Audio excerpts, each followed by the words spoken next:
The gunshot echoed through the modest Sylmar home at 8:15 p.m. When Martha Shannon burst through the studio door, Del Shannon lay crumpled beside his guitar, the only friend that had remained faithful through 3 decades of running from himself. Blood pooled around the gold records scattered on the floor, their surfaces reflecting the dim studio lights like tombstones in a forgotten cemetery. Empty whiskey bottles lined the mixing board. The walls displayed photographs from his glory days, images of a young man with slicked-back hair performing for screaming crowds. Now those photographs seemed to mock the broken figure on the floor, their frames splattered with the blood of dreams that had curdled into nightmares. The man who had given the world its most haunting anthem about escape had finally found his way out. But this was the death of an artist who had spent 30 years trapped inside a 3-minute masterpiece, a prisoner of his own immortal creation. The falsetto that had once soared above heartbreak now lay silent. He could never outrun Runaway. Police found no suicide note, but they discovered something more telling. A cassette tape labeled "For When I'm Gone," containing unfinished songs exploring themes of regret and isolation. One track, "The Last Runaway," featured Charlie singing, "I've been running all my life. From the shadows in my mind, now I've found the only door that can leave it all behind." But to understand how the music died, we must first understand how it was born. In the small towns where lonely children learn that songs can be both salvation and curse. Coopersville, Michigan, 1934. Charles Westover entered a world still bleeding from the Great Depression, born to parents who carried deep wounds in a town where dreams came to die. His father, Bert, worked brutal shifts at the electrical plant, operating heavy machinery that left him deaf in one ear and bitter in both eyes. Every evening, he would return home with hands that shook from more than just exhaustion. The smell of industrial grease and disappointment clinging to his work clothes like a shroud. His mother, Leone, was a woman who had once harbored dreams of her own. She'd sung in the church choir with a voice that could make grown men weep. Had even auditioned for radio programs in Grand Rapids before marriage and motherhood clipped her wings. Now she tried to hold their fractured family together while her husband battled demons that lived at the bottom of whiskey bottles, each drink a small surrender to the grinding poverty that defined their existence. The Westover household was a masterclass in barely contained chaos. Bert's drinking binges would transform their modest frame house into a war zone, with shouting matches that could be heard 3 blocks away. Neighbors would close their windows when the yelling started, pretending not to hear the sound of dishes breaking against walls or the heavy footsteps of a man stumbling toward another bottle. Charlie learned early to read the atmospheric pressure of his home, the way his father's jaw would tighten after the second beer, the particular quality of silence that preceded explosive arguments, the look in his mother's eyes that meant it was time to disappear. He became an expert at making himself invisible, a skill that would serve him well in the music industry, but would also contribute to the isolation that would eventually destroy him. The first time 8-year-old Charlie heard his parents screaming at each other, a vicious argument about money that escalated into accusations and recriminations. He ran to his room and pressed his ear against the family radio, drowning out the violence with whatever voices would carry him away. Hank Williams' tortured wail spoke to him of pain transformed into beauty. Bing Crosby's smooth crooning suggested a world where gentleness was possible. And the emerging sounds of rhythm and blues hinted at emotions too complex for his young mind to fully understand, but too powerful to ignore. These radio voices became his first teachers, showing him that suffering could be alchemized into something beautiful, that pain could be given shape and melody and meaning. He would lie in bed at night, listening to distant stations fade in and out like ghosts, learning the architecture of songs and the grammar of heartbreak. His elementary school teachers noticed something unusual about young Charlie. a sensitivity that set him apart from other children, a way of listening to the world that suggested he was hearing frequencies others missed. When the school held its annual Christmas concert, 9-year-old Charlie shocked everyone by singing Silent Night with such haunting beauty that several parents were moved to tears. But it was the sadness in his young voice that people remembered most, a melancholy that seemed to come from some ancient well of sorrow. Mrs. Patterson, his fourth-grade teacher, would later recall, "Charlie had this way of looking at you like he could see right through to your soul. When he sang, it was like all the sadness in the world was pouring out of this little boy. It was beautiful and heartbreaking at the same time. He could never outrun the pain, so he learned to sing about it instead." By 14, Charlie had saved enough money from odd jobs around town, mowing lawns, delivering newspapers, helping elderly neighbors with their groceries, to buy his first guitar from the Sears Roebuck catalog.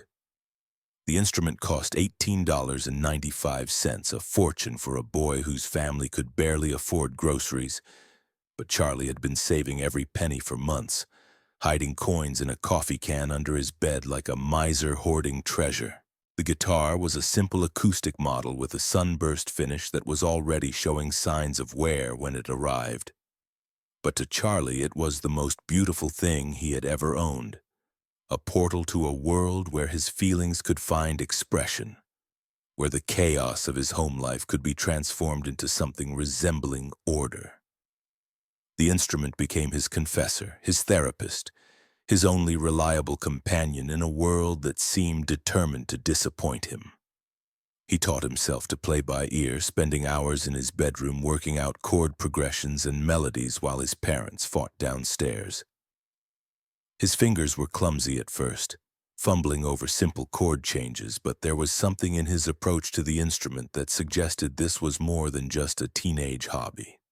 When he played, he seemed to disappear into the music, his whole being focused on the sound emerging from the strings.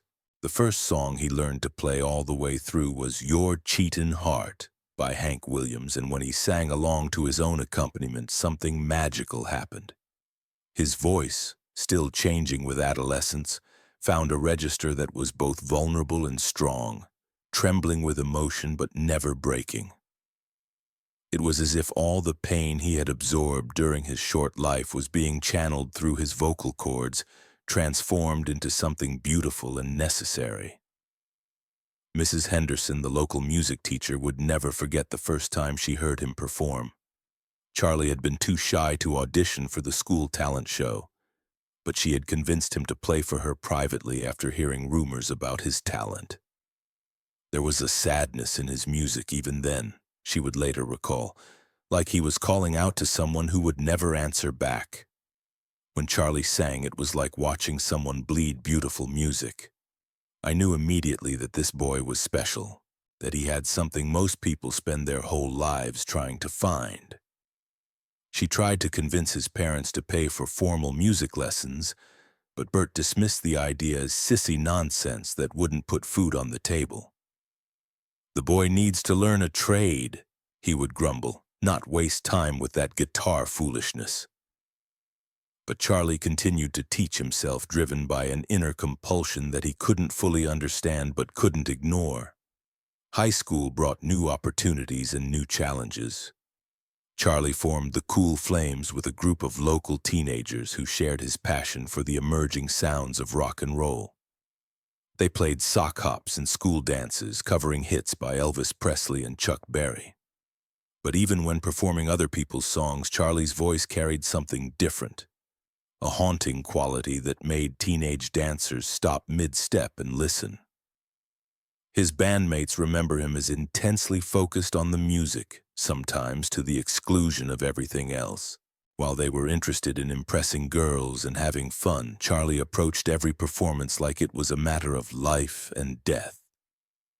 He would spend hours working out vocal arrangements, insisting on multiple rehearsals, demanding a level of professionalism that seemed almost absurd for a high school band playing school dances.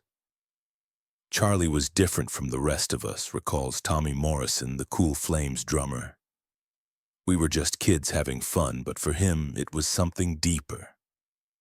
He needed the music in a way that was almost desperate. When he sang, you could see how much it meant to him, how much he was putting on the line every single time. His classmates remember him as polite but distant, as if he were already living in a world beyond small-town Michigan. Teachers noticed his above-average intelligence, but also a restlessness that manifested in daydreaming, and an almost obsessive focus on music that seemed to eclipse everything else. His English teacher, Mrs. Patterson, kept some of his early poems and would later say they contained a maturity and emotional depth that was almost frightening in someone so young. The lyrics he wrote during this period were remarkably sophisticated for a teenager, exploring themes of loneliness, abandonment, and the search for something better than the broken world he knew. Even then, the theme of running away dominated his work, as if he was already planning his escape from Coopersville and everything it represented. The question that haunted those early years was whether Charlie was running toward greatness or away from the pain that followed him like a shadow. Perhaps it was both, the eternal paradox of the artist who transforms suffering into song, never knowing whether they're healing or hiding from wounds that refuse to close. He could never outrun his destiny, so he embraced it instead. Korea called in 1954, and 18-year-old Charlie Westover traded his guitar for an army uniform, shipped off to Germany where American boys learned to be men in a world still healing from war. The transition from the familiar misery of Coopersville to the structured uncertainty of military life was jarring, like jumping from one kind of prison into another, but at least this new prison came with the possibility of escape. The army base in Bad Kreuznach was a sprawling compound of concrete barracks and endless regulations, populated by young men from every corner of America who were all trying to figure out how to survive 2 years of service without losing their minds. Most dealt with the homesickness and boredom through alcohol, gambling, or endless games of cards. But Charlie found a different kind of solace. He had managed to ship his guitar overseas, and it became his lifeline to sanity in a world that seemed designed to strip away individual identity. The other soldiers were initially skeptical of the quiet Midwesterner who spent his free time with a guitar, instead of pursuing the more traditional military pastimes of drinking and carousing. But their attitudes changed the first time they heard him play. During a particularly cold February evening when the barracks felt like a tomb and everyone was missing home with an intensity that bordered on physical pain, Charlie began playing and singing Hank Williams songs, his voice carrying across the dormitory like a prayer. The effect was immediate and profound. Tough young men from Detroit and Alabama, Brooklyn and Texas found themselves gathered around this shy kid from Michigan, united in their recognition that they were hearing something special. When Charlie sang "I'm So Lonesome I Could Cry," grown soldiers wept openly, unashamed of their tears because the music had given them permission to feel the emotions they had been suppressing since leaving home. Sergeant Murphy, a career military man who had served in World War II and had seen everything the Army could throw at a person, would later recall, "Most of these boys were just trying to get through their service and get home. But Westover was different. He was using his time to become something. You could see it in the way he approached that guitar, like he was mining for gold in those strings. And damned if he wasn't finding it." It was during those overseas years that Charlie discovered the falsetto technique that would eventually make him famous, a vocal register he stumbled upon almost by accident during late-night practice sessions. He had been trying to reach a particularly high note in a ballad when his voice cracked and shifted into this ethereal, otherworldly tone that seemed to come from somewhere beyond his physical body. The sound was hauntingly beautiful, like the cry of a lost soul searching for redemption. And when Charlie began incorporating it into his performances, the effect on his audience was electric.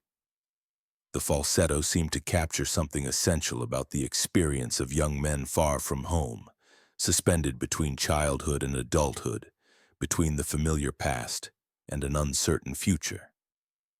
His commanding officer, Captain William Hayes, was initially concerned about the effect Charlie's music was having on unit morale, not because it was negative, but because it was so powerfully emotional that it sometimes left soldiers in tears.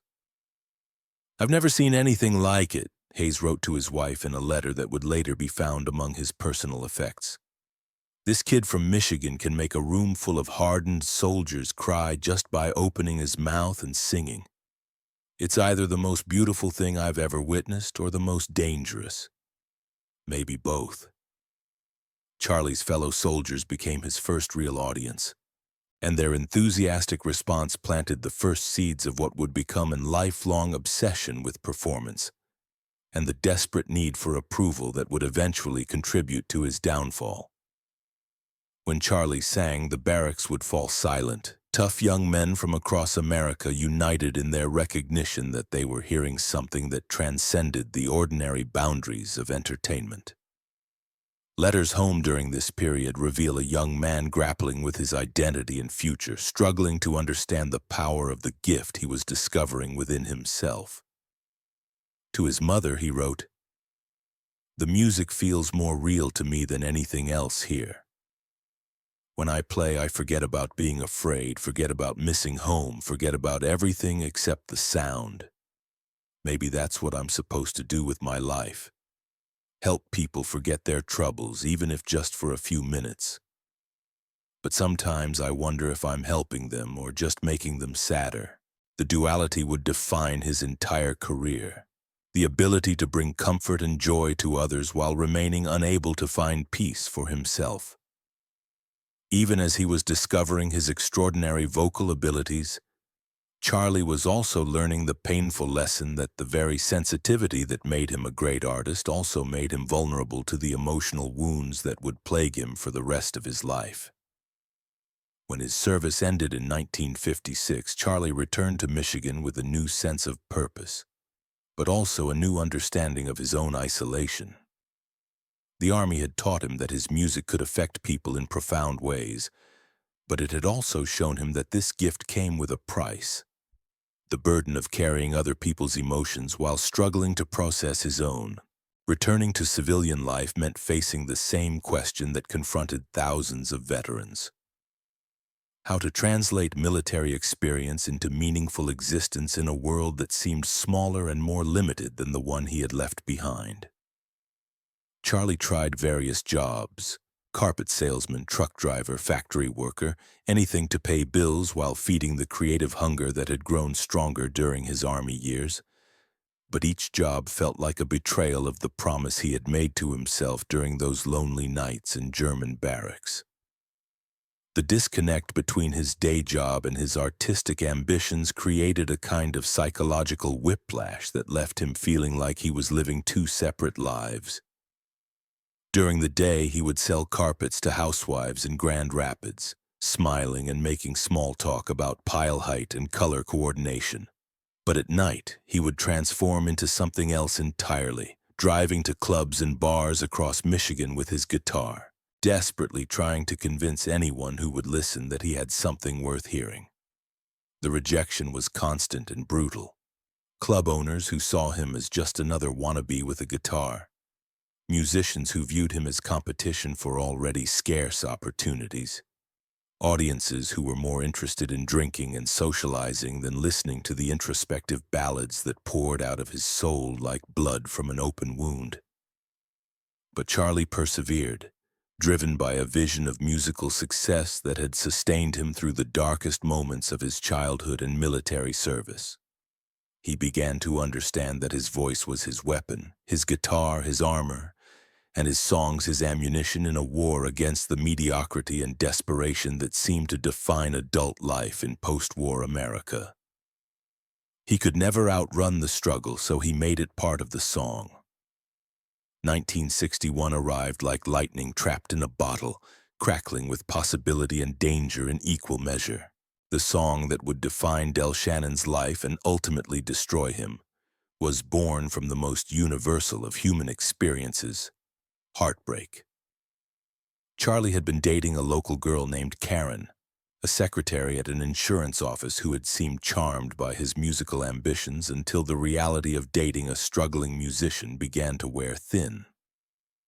The breakup came after a particularly disappointing gig at a club in Kalamazoo, where Shannon and Max Crook had played to an audience of perhaps 20 people, most of whom had spent the evening talking loudly over their music. Karen had attended the show expecting to see her boyfriend triumph, but instead witnessed another in a long series of professional humiliations that made her question whether Charlie would ever amount to anything more than a dreamer with a guitar. "I can't keep pretending this is going somewhere," she told him during the long, silent drive home. "You're 27 years old, Charlie. When are you going to grow up and get a real job?" The words cut deeper than any rejection from a record executive or club owner because they came from someone he loved, someone whose opinion mattered more than the anonymous crowd's indifference. The relationship's end left Charlie feeling abandoned and confused, but it also provided the emotional raw material for what would become his masterpiece. Working with Max Crook in a cramped studio above a hardware store in Grand Rapids, Charlie channeled all of his accumulated pain and longing into 3 minutes and 28 seconds of pure emotional electricity. The creative process was unlike anything either of them had experienced before.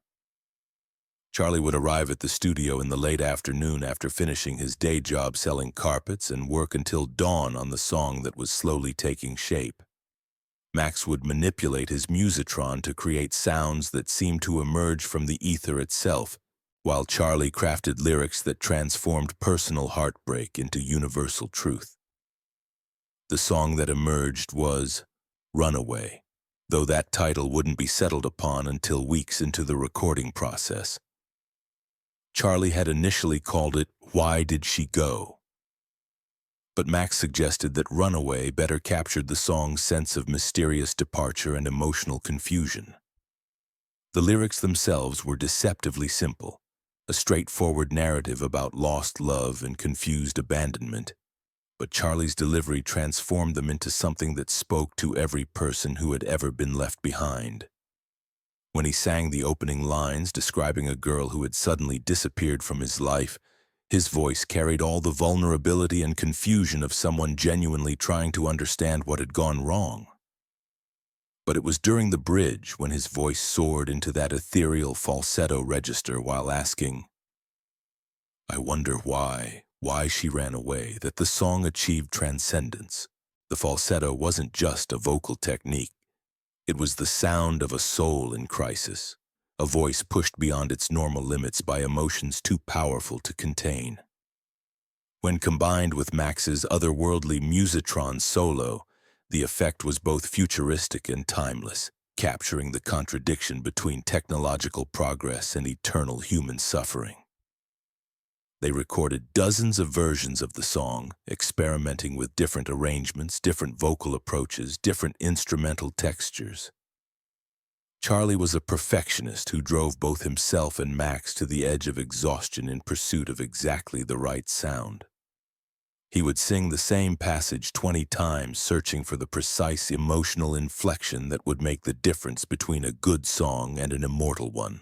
The night they finally captured the definitive version was one of those magical moments that occasionally occur in recording studios, when all the technical elements align with artistic inspiration to create something greater than the sum of its parts. Charlie's vocal performance was flawless, his falsetto soaring with confidence while never losing its essential vulnerability. Max's musitron solo was otherworldly, a sound that seemed to come from some parallel universe where electronics and emotions had merged into a single entity. When they played the finished recording back through the studio monitors, both men knew immediately that they had created something special. The song seemed to exist outside of time, as if it had always been there waiting for them to discover it rather than create it. Charlie would later describe the experience as like catching lightning in a bottle. You know it can't last, but for that one moment, everything is perfect. Their first public performance of Runaway took place at a Battle Creek club on a cold February evening in 1961. The audience was typical for a weeknight, perhaps 50 people who had come more for the cheap drinks than the music, talking loudly over the opening acts and paying minimal attention to what was happening on stage. But when Shannon stepped up to the microphone and the opening notes of Runaway filled the room, something extraordinary happened. Conversations stopped mid-sentence as if someone had suddenly turned down the volume on the entire world. Dancers froze on the floor, drinks were forgotten at the bar, and every eye in the room focused on the stage where a young man with slicked-back hair was pouring his soul into a microphone. The effect was immediate and electric. During the Musitron solo, the silence was so complete that you could hear the hum of the amplifiers and the distant sound of traffic on the street outside. When Charlie's voice returned for the final verse, several people in the audience were openly crying, moved by emotions they couldn't fully understand, but couldn't deny. DJ Ollie McLaughlin was in the audience that night, initially planning to stay for just one drink before heading home to his wife and children. But when he heard Runaway, he knew immediately that he was witnessing musical history in the making. As soon as the song ended, he made his way backstage to introduce himself to this unknown singer who had just performed what might be the most emotionally powerful song he had ever heard. "I've been in this business for 15 years, McLaughlin told Charlie that night, "and I've never heard anything like what you just did. That song is going to change your life." He was right, though neither man could have predicted just how dramatically and tragically those changes would unfold. Within days of that Battle Creek performance, McLaughlin had connected Shannon with Harry Balk and Irving McConnick of Big Top Records, a small but ambitious label that was looking for artists who could compete with the major corporations dominating the industry. The executives were initially skeptical. They had heard countless demo recordings from hopeful musicians who thought they had created the next big hit. But when they heard Runaway, their doubts evaporated instantly. The recording session that would change everything took place in a small New York studio on a snowy March afternoon. Charlie was nervous beyond words, still unable to fully comprehend that his childhood dreams were finally becoming reality. The studio itself was nothing special. A cramped room with basic equipment that looked more like a basement than a professional recording facility. But to Charlie, it felt like a sacred space where miracles could happen. The atmosphere during the recording was electric with possibility. Everyone involved seemed to understand that they were participating in something special, something that would outlive all of them. The track they laid down that day captured every nuance of Charlie's voice and every ethereal tone of Max's Musitron, creating a sonic document that would endure for generations. When Runaway was released in February 1961, its ascent up the charts was nothing short of meteoric. Radio stations that had previously ignored Shannon's demo recordings suddenly couldn't get enough of his haunting melody and innovative sound. DJs were reporting that listeners would call in specifically requesting that song with the weird keyboard, and record stores were struggling to keep up with demand. The transformation was dizzying and surreal. One week, Charlie was selling carpets to housewives in Grand Rapids.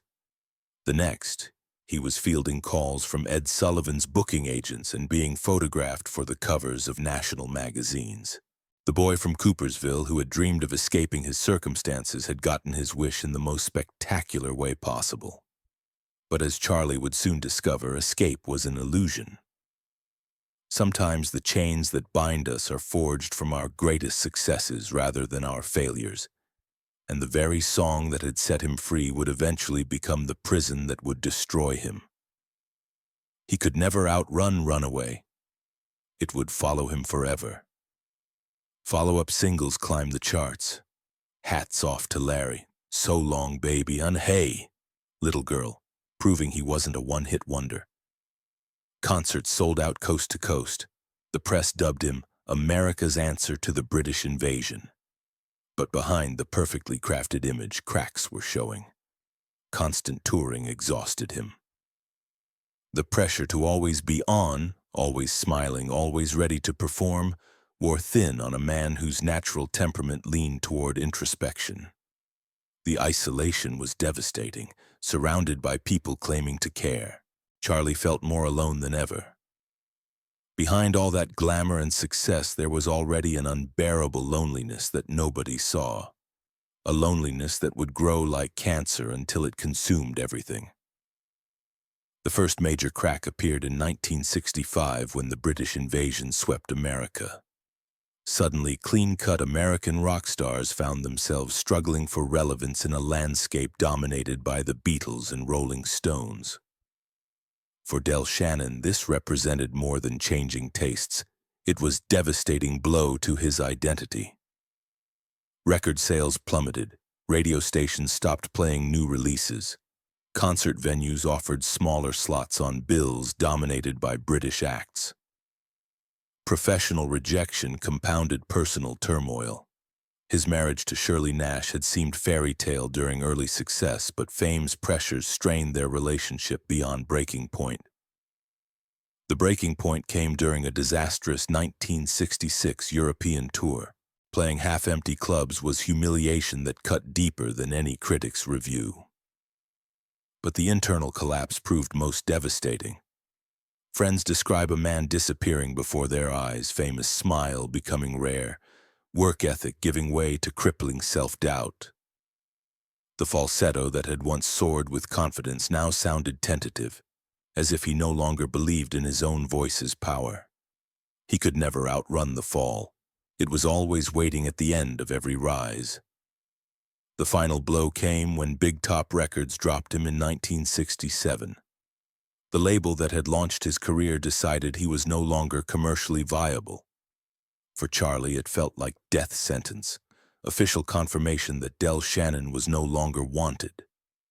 Did this tragic period mark his downfall, or was it simply the tipping point of deeper problems? Standing in the wreckage of his career, surrounded by gold records that now seemed like tombstones, Charlie faced a choice: surrender entirely or rebuild from the ashes. The man who emerged from Del Shannon's commercial collapse bore little resemblance to the confident performer who had conquered the world. By 1968, Charlie existed in peculiar purgatory, too famous to disappear, not famous enough to command respect he'd once taken for granted. The first step was geographical, moving to California, hoping physical distance might provide emotional distance from glory years' memories. But reinvention proved more challenging than relocation. Industry executives now viewed him as damaged goods. More troubling was the internal battle Charlie faced in recording studios. The artist who had once created with instinctive confidence now second-guessed every decision. How do you follow perfection? How do you create something new when the world only wants you to recreate something old? His marriage to Shirley ended in messy divorce, another casualty of fame's pressures. Yet during this apparent defeat, Charlie began discovering aspects of himself buried beneath years of manufactured celebrity. Some of his most authentic recordings date from these wilderness years. He could never outrun the past, but he could try to make peace with it. Support came from unexpected places. Tom Petty became a fan and friend, recognizing in Del Shannon's work a blueprint for combining commercial appeal with emotional authenticity. Jeff Lynne cited Shannon as major influence. These relationships provided validation from fellow artists who valued artistic achievement over chart positions. His second marriage to Bonnie in 1972 provided stability missing during turbulent years. The couple settled into quieter routine, with Charlie performing selectively, choosing meaningful engagements rather than simply lucrative ones. Can anyone ever truly escape from the shadow of their darkest moments? This question would prove prophetic, foreshadowing struggles yet to come. The 1980s brought nostalgic revival of early rock and roll. Runaway found new audiences through films and TV, introducing Del Shannon's falsetto to generations born after his initial fame. Record companies approached him again, offering nostalgia tours. But revival's reality proved complicated. Industry interest was commercial rather than artistic. They wanted Del Shannon the nostalgia act, not Charlie Westover the evolving artist. Concert appearances felt like historical reenactments, audiences expecting him to recreate not just songs but entire persona of his youth. The weight of performing Runaway night after night began feeling like musical purgatory. Each performance was both celebration of his greatest achievement and reminder of everything he'd failed to accomplish since. More troubling were signs that Charlie's psychological struggles were intensifying. Friends noticed increased drinking, depression's return, growing obsession with running out of time to achieve artistic recognition.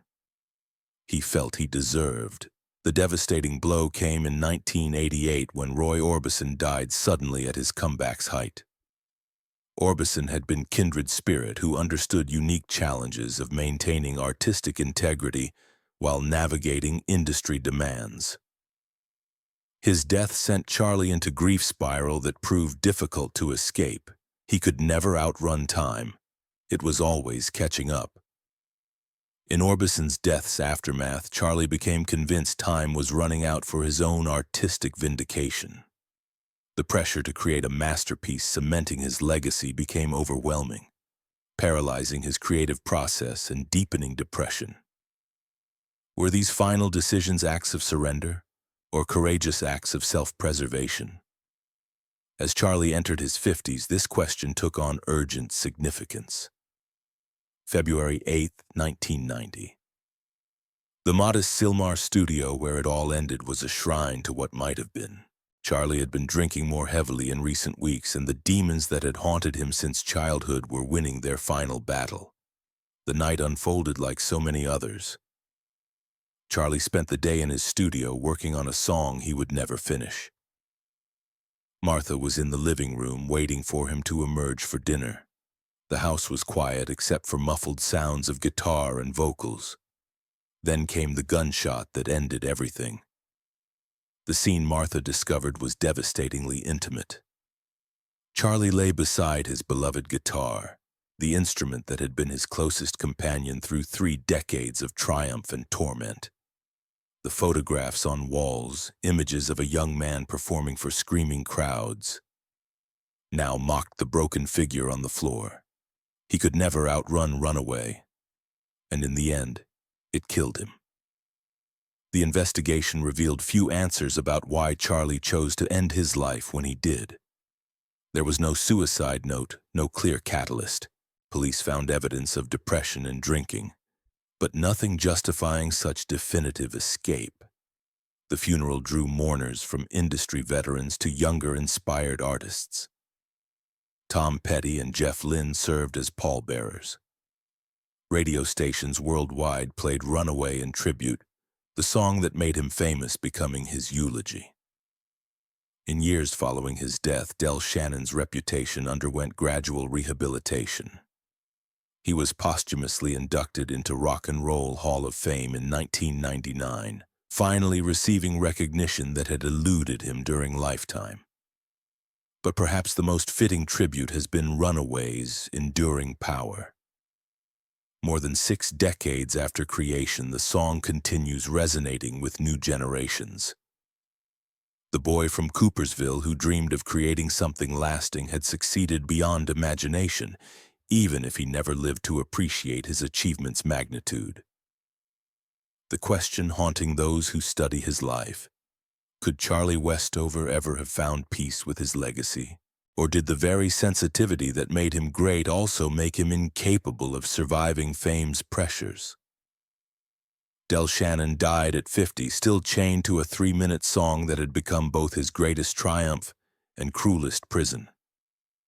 He was the greatest runaway of all, but we must ask, how many more artists will have to flee from their own genius?